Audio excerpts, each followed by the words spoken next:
Good noon students. आज हम लोग क्लास 7th की हिंदी में जो आपकी दूसरी पुस्तक है महाभारत कथा, इस पुस्तक का अध्ययन करेंगे। तो आइए हम सबसे पहले इसकी भूमिका के बारे में देख लेते हैं। देखिए, महाभारत की कथा महर्षि पराशर के कीर्तिमान पुत्र वेदव्यास की देन है। व्यास जी ने महाभारत की यह कथा सबसे पहले अपने पुत्र सुखदेव को कंठस्थ कराई थी। कंठस्थ का मतलब याद कराई थी, और बाद में अपने दूसरे शिष्यों को भी याद कराई। मानव जाति में महाभारत की कथा का प्रसार महर्षि वैशंपायन के द्वारा हुआ। वैशंपायन व्यास जी के प्रमुख शिष्य थे। ऐसा माना जाता है कि महाराज परीक्षित के पुत्र जन्मेजय ने एक बड़ा यज्ञ किया। इस महायज्ञ में सुप्रसिद्ध पौराणिक सूत जी भी मौजूद थे। सूत जी ने समस्त ऋषियों की एक सभा बुलाई। महर्षि शौनक इस सभा के अध्यक्ष बने। सूत जी ने ऋषियों की सभा में महाभारत की कथा प्रारंभ की कि महाराजा शांतनु के बाद उनके पुत्र चित्रांगद हस्तिनापुर की गद्दी पर ही बैठेंगे। उनकी अकाल मृत्यु हो जाने पर उनके भाई विचित्रवीर्य राजा हुए। उनके दो पुत्र हुए, धृतराष्ट्र और पांडु। बड़े बेटे धृतराष्ट्र जन्म से ही अंधे थे, इसलिए उस समय की नीति के अनुसार पांडु को गद्दी पर बैठाया गया। पांडु ने कई वर्षों तक राज्य किया। उनकी दो रानियां थीं, कुंती और माद्री। कुछ समय राज्य करने के बाद पांडु अपने किसी अपराध के प्रायश्चित के लिए तपस्या करने जंगल में गए। उनकी दोनों रानियां भी उनके साथ ही गईं। वनवास के समय कुंती और माद्री ने 5 पांडवों को जन्म दिया। कुछ समय बाद पांडु की मृत्यु हो गई। पांचों अनाथ बच्चों का वन के ऋषियों मुनियों ने पालन पोषण किया और पढ़ाया लिखाया। जब युधिष्ठिर 16 वर्ष के हुए तो ऋषियों ने पांचों कुमारों को हस्तिनापुर ले जाकर भीष्म पितामह को सौंप दिया। कहने का मतलब है, पांडवों का पालन पोषण ऋषि मुनियों ने किया था, और जब वो बड़े हो गए तो उन्होंने ला करके उनकी राजधानी में अर्थात भीष्म पितामह को सौंप दिया। पांचों पांडव बुद्धि से तेज और शरीर से बली थे। उनकी प्रखर बुद्धि और मधुर स्वभाव ने सबको मोह लिया। यह देखकर धृतराष्ट्र के पुत्र कौरव उनसे जलने लगे और उन्होंने पांडवों को तरह तरह से कष्ट पहुंचाना प्रारंभ किया। दिन पर दिन कौरवों और पांडवों के बीच बैर भाव बढ़ता गया। अंत में पितामह भीष्म ने दोनों को किसी तरह समझाया, दोनों का मतलब कौरव और पांडवों को, और उनके बीच संधि कराई। भीष्म के आदेशानुसार कुरु राज्य के 2 हिस्से किए गए। कौरव हस्तिनापुर में ही राज करते रहे और पांडवों को एक अलग राज्य दे दिया गया, जो आगे चलकर इंद्रप्रस्थ के नाम से मशहूर हुआ। इस प्रकार कुछ दिन शांति रही। उन दिनों राजा लोगों में चौसर खेलने का आम रिवाज था। राज तक की बाजियां लगा दी जाती थीं। इस रिवाज के मुताबिक एक बार पांडवों और कौरवों ने चौपड़ खेला। कौरवों की तरफ से कुटिल शकुनी खेला, अर्थात जो दुर्योधन का मामा था शकुनी, वह कौरवों की तरफ से उस चौसर खेल को खेल रहा था। उसने युधिष्ठिर को हरा दिया। इसके फलस्वरूप पांडवों का राज्य छिन गया और उनको 13 वर्ष का वनवास भोगना पड़ा। उसमें एक शर्त यह भी थी कि 12 वर्ष के वनवास के बाद 1 वर्ष का अज्ञातवास, अर्थात जो हार जाएगा वह 12 वर्ष का वनवास भोगेगा और उसके बाद 1 वर्ष का अज्ञातवास उसे झेलना होगा। ठीक। उसके बाद उन्हें राज्य लौटा दिया जाएगा। द्रौपदी के साथ 5 पांडव 12 वर्ष वनवास और 1 वर्ष अज्ञातवास में बिताकर वापस लौटे, परंतु लालची दुर्योधन ने लिया हुआ राज्य वापस करने से इनकार कर दिया। अतः पांडवों को अपने राज्य के लिए लड़ना पड़ा। युद्ध में सारे कौरव मारे गए। तब पांडव उस विशाल साम्राज्य के स्वामी हुए।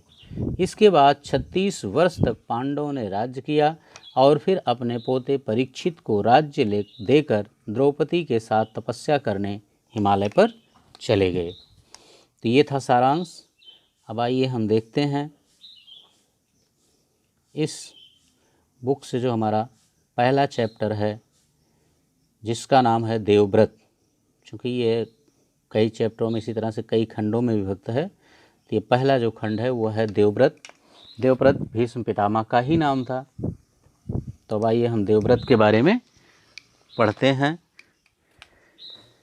देखिए, देवव्रत गंगा एक सुंदर युवती का रूप धारण किए नदी के तट पर खड़ी थी।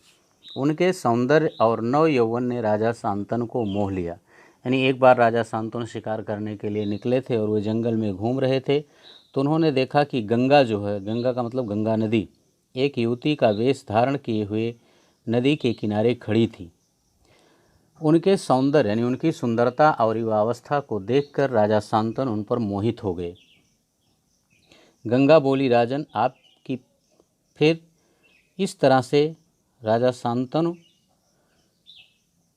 को मोहित कर लिया। जब गंगा ने उस पर मोहित हो गए तो उन्होंने गंगा के सामने विवाह की शर्त रखी। तो उनकी शर्त को सुनकर के जब अपना प्रस्ताव रखते हैं विवाह का, तो उनके प्रस्ताव को सुनकर गंगा कहती है कि राजन आपकी पत्नी होना मुझे स्वीकार है, पर इससे पहले आपको मेरी शर्तें माननी होंगी। क्या आप मानेंगे? और जब गंगा विवाह के लिए शांतनु से तैयार होती है तो राजा शांतनु के पास सामने एक शर्त रखती है और राजा से पूछती है कि क्या आप मेरे शर्त को स्वीकार करेंगे? तो राजा ने कहा अवश्य, यानी हाँ, मुझे तुम्हारी शर्तें स्वीकार है। राजा शांतनु ने गंगा की सारी शर्तें मान ली और वचन दिया कि वह उनका पूर्ण रूप से पालन करेंगे। समय पाकर गंगा ने शांतनु से कई तेजस्वी पुत्र को जन्म दिया, लेकिन गंगा ने उनको जीने नहीं दिया, क्योंकि गंगा जो थी वह उन पुत्रों को ले जा कर के गंगा नदी में प्रवाहित कर दिया करती थी, एक के बाद एक।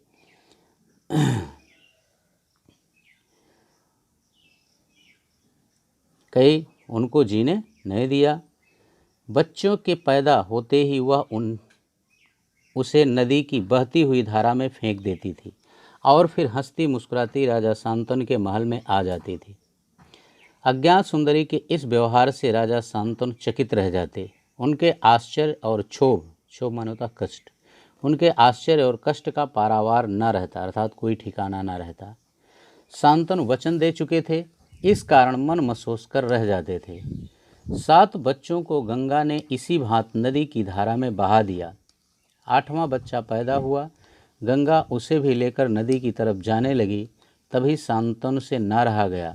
बोले, माँ होकर अपने नादान बच्चों को अकारण ही क्यों मार दिया करती हो? अर्थात तुम एक माँ हो और उसके बाद भी अपने नादान बच्चों को क्यों मारती हो? यह घृणित व्यवहार तुम्हें शोभा नहीं देता। राजा की बात सुनकर गंगा मन ही मन मुस्कुराई। जब राजा शांतनु ने गंगा से इस तरह कहा तो गंगा मन ही मन मुस्कुराने लगी, परंतु क्रोध का अभिनय करती हुई बोली, राजन क्या आप अपना वचन भूल गए? लेकिन दिखावे में उसने क्रोध किया और क्रोध करते हुए वह राजा से कहती है कि हे राजन, क्या आपने जो मुझे वचन दिया था, आप अपने उस वचन को भूल गए हैं?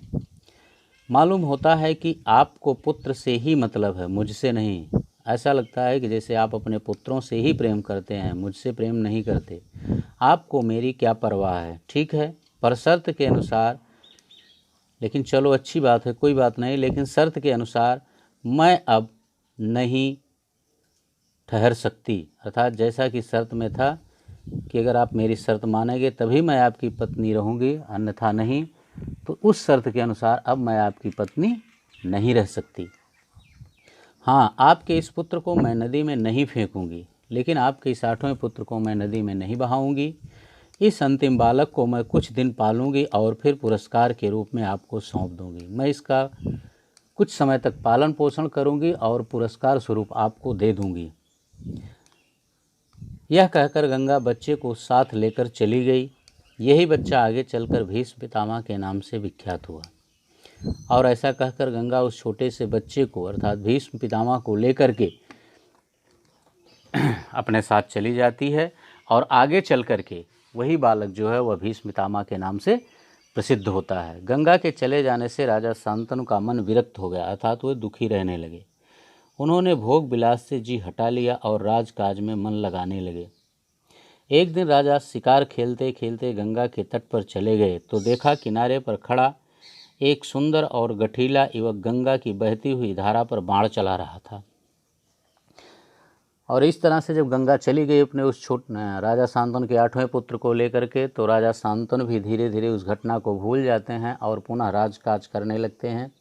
लेकिन एक दिन राजा अचानक शिकार खेलते हुए फिर गंगा के किनारे पहुँचे तो उन्होंने देखा कि गंगा के किनारे खड़ा एक सुंदर और शरीर से भी गठीला और मजबूत युवक जो है वह गंगा की धारा पर बाण चला रहा था। बाणों की बौछार से गंगा की प्रचंड धारा एकदम रुकी हुई थी।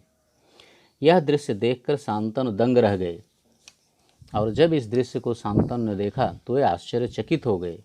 इतने में ही राजा के सामने स्वयं गंगा आकर उपस्थित हो गई और राजा शांतनु उस बालक के बारे में सोच ही रहे थे कि तब तक गंगा भी आकर के उनके सामने उपस्थित हो जाती है।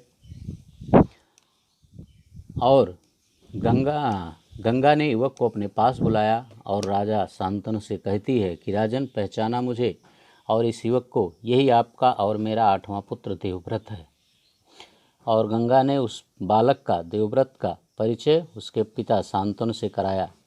महर्षि वशिष्ठ ने इसे शिक्षा दी है। शास्त्र ज्ञान में शुक्राचार्य और रण कौशल में परशुराम ही इसका मुकाबला कर सकते हैं। यह जितना कुशल योद्धा है उतना ही चतुर राजनीतिज्ञ भी है। आपका पुत्र मैं आपको सौंप रही हूँ। और उसका परिचय दे करके गंगा ने शांतनु के 8वें पुत्र को उन्हें सौंप दिया। अब ले जाइए इसे अपने साथ। और उसे देवव्रत को, शांतनु को उनके साथ ले जाने का आदेश भी दे दिया, यानी परमिशन दे दिया। गंगा ने देवव्रत का माथा चूमा और आशीर्वाद देकर राजा के साथ उसे विदा कर दिया। तो ये था देवव्रत, यानी पहला पाठ हमारा। आइए अब हम दूसरा पाठ देखते हैं, भीष्म प्रतिज्ञा, कि देवव्रत का नाम भीष्म कैसे पड़ा। देखिए, तेजस्वी पुत्र को पाकर राजा प्रफुल्लित मन से नगर को लौटे और देवव्रत राजकुमार के पद को सुशोभित करने लगे। यानी राजा शांतनु इस तरह से तेजस्वी पुत्र को पाकर के प्रसन्नता पूर्वक वो अपनी राजधानी लौट आए और देवव्रत भी एक को राजकुमार का पद दे दिया गया और वे राजकुमार के पद को बड़ी कुशलता से निर्वाह कर रहे थे। 4 वर्ष बीत गए। एक दिन राजा शांतनु यमुना तट की ओर घूमने गए तो वहाँ अप्सरा सी सुंदर एक तरुणी खड़ी दिखाई दी। तरुणी का नाम था सत्यवती। और फिर इस घटना को हुए 4 साल बीते कि एक दिन राजा शांतनु यमुना के तट पर घूम रहे थे तो वहाँ उन्होंने एक सुंदर युवती को देखा जिसका नाम सत्यवती था। गंगा के वियोग के कारण राजा के मन में जो विराग छाया हुआ था वह इस तरुणी को देखते ही विलीन हो गया। और अपनी पत्नी गंगा के चले जाने पर राजा शांतनु का जो दुख था, जब उन्होंने सत्यवती को देखा तो उनका वह दुख पुनः समाप्त हो गया। उस सुंदरी को अपनी पत्नी बनाने की इच्छा उनके मन में बलवती हो उठी और उन्होंने उस सत्यवती से भी विवाह करने की इच्छा व्यक्त की और उन्होंने सत्यवती से प्रेम याचना भी की। सत्यवती बोली, मेरे पिता मल्लाहों के सरदार हैं, पहले उनकी अनुमति ले लीजिए, फिर मैं आपकी पत्नी बनने को तैयार हूँ। तो जब सत्यवती के सामने प्रेम प्रस्ताव रखा राजा शांतनु ने, तो सत्यवती कहती है कि मेरे पिताजी मल्लाहों के सरदार हैं, आप पहले उनसे पूछ लें, यदि पिताजी आदेश देते हैं तो मैं आपकी पत्नी बनने के लिए तैयार हूँ। राजा शांतनु ने जब अपनी इच्छा उन पर प्रकट की तो केवट राज ने कहा, आपको मुझे एक वचन देना पड़ेगा। और इस तरह से शांतनु ने जब सत्यवती के पिता से अपनी बात बताई तो उन्होंने राजा से कहा कि आप मुझे एक वचन दीजिए। राजा ने कहा, जो मांगोगे दूंगा, यदि वह मेरे लिए अनुचित ना हो। तो राजा ने उस सत्यवती के पिता से कहा, यदि मेरे लिए अनुचित नहीं होगा तो तुम जो कहोगे मैं उस वचन को तुम्हें देने के लिए तैयार हूँ। केवट राज बोले, आपके बाद हस्तिनापुर के राज सिंहासन पर मेरी लड़की का पुत्र बैठेगा, इस बात का आप मुझे वचन दे सकते हैं। तो सत्यवती के पिता शांतनु से कहते हैं कि आपका जो पहला पुत्र है, यानी पहली पत्नी का जो पुत्र है, वह राज सिंहासन पर नहीं बैठेगा, जो मेरी लड़की से पुत्र होगा वही राज सिंहासन पर बैठेगा। क्या आप यह वचन मुझे दे सकते हैं? केवट की शर्त राजा शांतनु को नागवार लगी। गंगा सुत को छोड़कर अन्य किसी को राजगद्दी पर बैठाने की कल्पना तक उनसे ना हो सकी। तो केवटराज ने राजा शांतनु से जो शर्त रखी थी वह शर्त देने के लिए राजा शांतनु तैयार नहीं हो सके।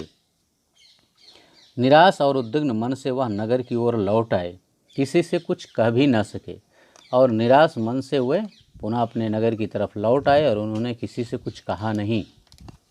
पर चिंता उनके मन को कीड़े की तरह कुतर कुतर कर खाने लगी, लेकिन वे भीतर ही भीतर चिंतित रहने लगे। देवव्रत ने देखा कि उसके पिता के मन में कोई न कोई व्यथा समाई हुई है, और पिता को इस तरह से दुखी देवव्रत ने जब देखा तो उन्होंने सोचा कि पिता के मन में कोई न कोई कष्ट अवश्य है। एक दिन उसने शांतनु से पूछा, पिताजी, संसार का कोई भी सुख ऐसा नहीं है जो आपको प्राप्त ना हो, फिर भी इधर कुछ दिनों से आप दुखी दिखाई दे रहे हैं। तो देवव्रत ने अपने पिता से पूछा कि हे पिताजी, इस संसार का कोई भी ऐसा सुख नहीं है जो आपको ना प्राप्त हो रहा हो, फिर भी आप इतने दुखी क्यों दिखाई दे रहे हैं? इधर कुछ दिनों से आप दुखी दिखाई दे रहे हैं, आपको किस बात की चिंता है? आप मुझे बताएं। यद्यपि शांतनु ने गोलमोल बातें बताईं, फिर भी कुशाग्र बुद्धि देवव्रत को बात समझते देर न लगी। यद्यपि शांतनु ने सही बातें देवव्रत को नहीं बताईं, झूठी बातें बताकर उन्हें आश्वासन देने का प्रयास किया, लेकिन देवव्रत उनके वास्तविक कष्ट को समझ गए। उन्होंने राजा के सारथी से पूछताछ करके उस दिन केवटराज से यमुना नदी के किनारे जो कुछ बातें हुई थी उसका पता लगा लिया। उन्होंने अपने पिता के सारथी से पूछ करके उन सारी बातों को जान लिया था। पिताजी के मन की व्यथा जानकर देवव्रत सीधे केवटराज के पास गए और उनसे कहा कि वह अपनी पुत्री सत्यवती का विवाह महाराज शांतनु से कर दें। और जब सारथी के द्वारा देवव्रत ने वो सारी घटना जानी तो वो सीधा यमुना के किनारे निवास करने वाले उस केवटराज के पास पहुँचे और उस केवटराज से उन्होंने कहा कि आप अपनी पुत्री सत्यवती का विवाह महाराज शांतनु के साथ कर दें। केवटराज ने पुनः वही शर्त दोहराई जो उन्होंने शांतनु के सामने रखी थी। उसी शर्त को केवटराज ने देवव्रत के सामने भी रखी। देवव्रत ने कहा, यदि तुम्हारी आपत्ति का कारण यही है तो मैं वचन देता हूँ कि मैं राज्य का लोभ नहीं करूँगा। सत्यवती का पुत्र ही मेरे पिता के बाद राजा बनेगा। और इस तरह से उस केवटराज की बात को सुन करके देवव्रत ने कहा कि यदि तुम्हें इसी बात का कष्ट है तो आज मैं तुम्हें यह वचन देता हूँ कि मैं राज्य की लालच नहीं करूँगा और तुम्हारे पुत्री सत्यवती का जो पुत्र होगा वही मेरे पिता की मृत्यु के बाद राजा बनेगा। केवटराज इससे संतुष्ट न हुए, उन्होंने और दूर की सोची। बोले, आर्यपुत्र, इस बात का मुझे पूरा भरोसा है कि आप अपने वचन पर अटल रहेंगे, किंतु आपकी संतान से मैं वैसी आशा कैसे रख सकता हूँ। जब केवट ने इतनी बातें सुनी देवव्रत की तो उसने कहा, हे आर्यपुत्र, मुझे आपकी वचनों पर पूरा विश्वास है कि आपने जो वचन दिया है उस पर आप अटल रहेंगे, लेकिन यदि आपकी जो संतानें हुई मैं उन पर कैसे विश्वास करूं कि आप तो राजा नहीं बनेंगे, लेकिन आप अपनी संतानों को राजा अवश्य बना सकते हैं। आप जैसे वीर का पुत्र भी तो वीर ही होगा। बहुत संभव है कि वह मेरे नाती से राज्य छीनने का प्रयत्न करे। इसके लिए आपके पास क्या उत्तर है? और केवटराज ने कहा देवव्रत से कि आप वीर हैं तो निश्चित है आपका जो पुत्र होगा वह भी वीर ही होगा, तो हो सकता है वह हमारे नातियों से उनके राज्य को छीन ले। क्या आप इसका कोई उत्तर दे सकते हैं? केवटराज का प्रश्न अप्रत्याशित था। उसे संतुष्ट करने का यही अर्थ हो सकता था कि देवव्रत अपने भविष्य का भी बलिदान कर दें, लेकिन केवट का जो यह प्रश्न था वह बिल्कुल अनुचित था। तो जिसके जवाब में यही होना चाहिए था कि देवव्रत जो है वो अपने पूरे भविष्य को ही नष्ट कर दें, दांव पर लगा दें। किंतु पितृभक्त देवव्रत इससे जरा भी विचलित नहीं हुए। लेकिन देवव्रत ने उसकी इन बातों को सुन करके, अपने पिता के प्रति भक्ति रखने वाले देवव्रत उससे जरा से भी दुखी नहीं हुए और गंभीर स्वर में उन्होंने यह कहा, और उस केवटराज की बात को सुनकर देवव्रत ने यह प्रतिज्ञा ली कि मैं जीवन भर विवाह नहीं करूँगा, आजन्म ब्रह्मचारी रहूँगा, मेरे संतान ही ना होगी। अब तो तुम संतुष्ट हो। तो उसी के सामने वहीं पर देवव्रत ने यह प्रतिज्ञा ले ली कि मैं जीवन भर अपना विवाह नहीं करूँगा और आजीवन ब्रह्मचारी रहूँगा, जिससे अब मेरे संतान होने का कोई भ्रम ही नहीं रहा तुम्हें, तो क्या अब तुम मेरी इन बातों से संतुष्ट हो? किसी को आशा न थी कि तरुण कुमार ऐसी कठोर प्रतिज्ञा करेंगे। देवव्रत के द्वारा इस तरह की प्रतिज्ञा करने का भान किसी को नहीं था। देवव्रत ने भयंकर प्रतिज्ञा की थी, इसलिए उस दिन से उनका नाम ही भीष्म पड़ गया। और देवव्रत के द्वारा जो यह कठिन प्रतिज्ञा की गई, इस कठिन प्रतिज्ञा करने के कारण ही उनका नाम भीष्म पड़ा। केवट राज ने सानंद अपनी पुत्री को देवव्रत के साथ विदा कर दिया, और केवट इस तरह से प्रतिज्ञा करने के बाद केवट राज ने प्रसन्नतापूर्वक अपनी पुत्री सत्यवती को देवव्रत के साथ विदा कर दिया। सत्यवती से शांतनु के 2 पुत्र हुए, चित्रांगद और विचित्रवीर। और जब शांतनु के साथ सत्यवती का विवाह हुआ तो इनके 2 संतानें हुई, चित्रांगद और विचित्रवीर। शांतनु के देहावसान पर चित्रांगद हस्तिनापुर के सिंहासन पर बैठे, और जब महाराज शांतनु की मृत्यु हो गई तो उनके मृत्यु के बाद चित्रांगद वो हस्तिनापुर के राजा बने। और उनके युद्ध में मारे जाने पर विचित्रवीर, और युद्ध में चित्रांगद की मृत्यु होने के बाद विचित्रवीर जो हैं वो हस्तिनापुर के राजा बने। विचित्रवीर की 2 रानियां थीं, अंबिका और अंबालिका। और विचित्रवीर के भी 2 पत्नियां थीं, जिनका नाम था अंबिका और अंबालिका। अंबिका के पुत्र थे धृतराष्ट्र, और अंबालिका के पुत्र का नाम था पांडु। धृतराष्ट्र के पुत्र कौरव कहलाए और पांडु के पांडव। इस तरह से जब धृतराष्ट्र और पांडु दोनों बड़े हुए तो धृतराष्ट्र के जो पुत्र हुए वे कौरव, और पांडु से जो पुत्रों का जन्म हुआ, जिन पुत्रों का, उन्हें पांडव कहा जाने लगा। महात्मा भीष्म शांतनु के बाद से कुरुक्षेत्र युद्ध का अंत होने तक उस विशाल राजवंश के सामान्य कुलनायक और पूज्य बने रहे। शांतनु के बाद कुरुवंश का यह क्रम रहा, और महाराज शांतनु के बाद कुरुवंश का जो क्रम रहा वह इस प्रकार है। यहाँ आप देख सकते हैं एक वंशावलियाँ बनी हुई हैं, इसे आप ध्यान से देखें, आपको समझ में आ जाएगा। जैसे देखिए शांतनु की 2 रानियाँ थीं, गंगा और सत्यवती, जिससे गंगा से तो वैसे 8 पुत्रों का जन्म हुआ, लेकिन 7 पुत्रों को गंगा ने नदी में प्रवाहित कर दिया था, तो केवल एक संतान ही बची थी, उसी का नाम यहाँ दिया गया, जिसका नाम था देवव्रत। देवव्रत के सामने देखिए कोई लाइनें नहीं हैं, यानी देवव्रत ने प्रतिज्ञा की थी, जिसके कारण उनका नाम भीष्म पड़ा कि मैं शादी नहीं करूँगा, आजीवन ब्रह्मचारी रहूँगा। और सत्यवती से 2 संतानें हुई, चित्रांगद और विचित्रवीर। चित्रांगद की भी युद्ध में मृत्यु हो गई थी, उनकी भी कोई संतान नहीं थी। विचित्रवीर की 2 रानियाँ थीं, अंबिका और अंबालिका। अंबिका के पुत्र हुए धृतराष्ट्र, और धृतराष्ट्र से जो पुत्र हुए उन्हें कौरव कहा जाता है, तथा अंबालिका से जो पुत्र हुए उनका नाम था पांडु, और पांडु के जो 5 पुत्र हुए उन्हें पांडव कहा जाता है। तो ये कहानी यहीं पर समाप्त होती है। अब इसके बाद हम लोग नेक्स्ट पार्ट में अगली कहानी को लेकर पुनः आपके समक्ष आएंगे, उसका अध्ययन करेंगे। Okay, thank you.